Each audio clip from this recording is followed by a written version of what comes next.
Welcome back, ladies and gentlemen. Today I'm going to show you how I cut back, well, how I dig up these my penstemons. These were grown from seed this year. I think there's one, might be two there. Dig that one up. I've also got some over here that I'm going to be digging up. These have all flowered really well this year. I'm really pleased with them. Digging that one up as well. Taking them into the greenhouse, because you can overwinter them, but unfortunately if you get bad frost you do tend to lose them. It does say they're hardy, but I tend to disagree with that a little bit. Some seed buds on there, but I'm not leaving those. Yeah, dig those three up, and then I'll show you how I go about potting them on. Get the camera set up here so about the folks. Yeah, you want to make sure you dig up. There's plenty of room around the root ball. Get as much room as you can with it. Drop down. That's it. Nice one.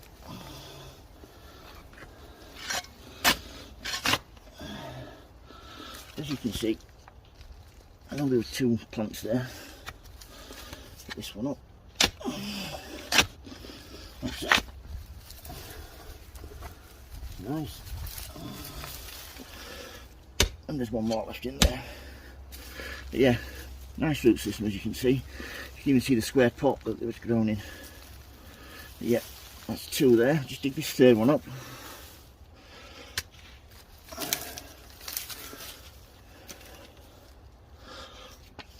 Yeah, like I said, if you get a good winter, not too cold, you can survive. But I love the flowers on these, so I'm definitely keeping these and taking them inside.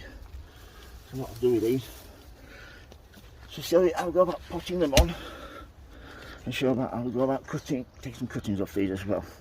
So we'll be doing in a minute. Right, welcome back. Got these inside now, which I'm pleased about. You're a bit nippy out there. Just get the camera set up properly. So you want to go through these. Right, this is a beautiful plant. As you can see, what I'll do with that, I'll divide that, probably get 3 or 4 plants out of that one. These are single stems here. So what I should do with these, I should plant these and then just cut the flowers off. As you can see, absolutely gorgeous. Penstemon, I think it was Penstemon Sensation last year. Best year I've ever had with these, so really chuffed about those. So let's get this one done first. I'll get these thinner ones done first. So yeah, because they're going in here, they've got warmth and that, I can take quite a lot off these. So yeah, I should force loads of side shoots out there and there, and when it goes a little bit more I shall cut a little bit more back. So first we'll get some compost.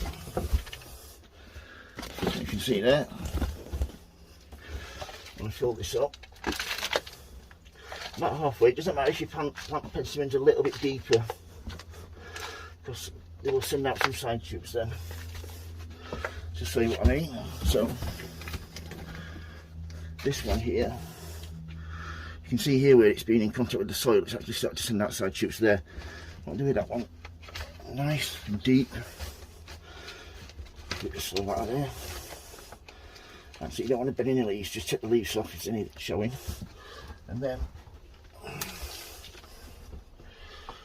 like so. And give it a tap down. Firm it a little bit. You don't want to leave an inch around the sides, so when you water it, the water doesn't flow over, it stays in the pot. That's that one done. That one my tray of water. Timing, I've got some cutting material here that I could use, and because it's the mother plant, all the flowers will come like that, which is absolutely gorgeous. Look at the throat on that one. 5 petals, really nice. But this is the one to do now. This one, this is, like I said, these were only sown, I think, January last year. Look at them already, absolutely outstanding. Pull them apart like that. It's one plant. So from one we've got 1, 2, 3, might get 4 out of this one, which would be nice. That's 4 plants. So yeah, really nice again. Same thing here, in the pot. in like so, and then just fill it round with compost because it's a bigger plant this.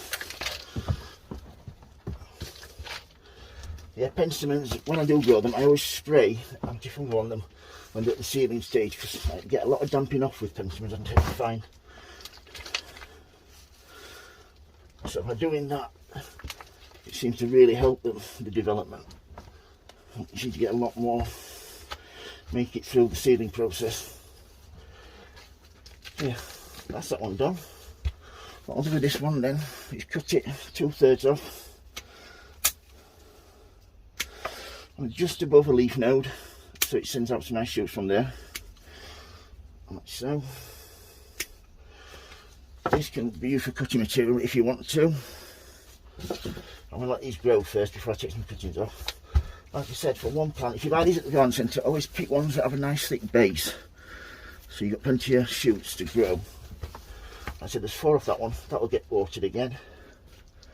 I'll just show you now in my tray over here.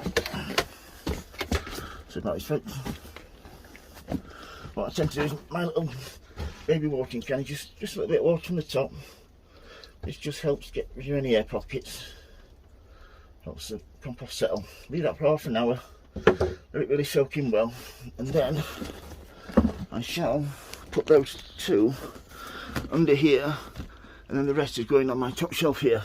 I'm going to compare it, see the difference between the ones under my artificial lights and the ones just under natural sunlight, natural daylight in the winter. So yeah, if you've got any questions, don't hesitate to ask, folks. If you like the videos, please subscribe. And remember, happy sowing, happy growing. Please give me a thumbs up. Thank you, bye.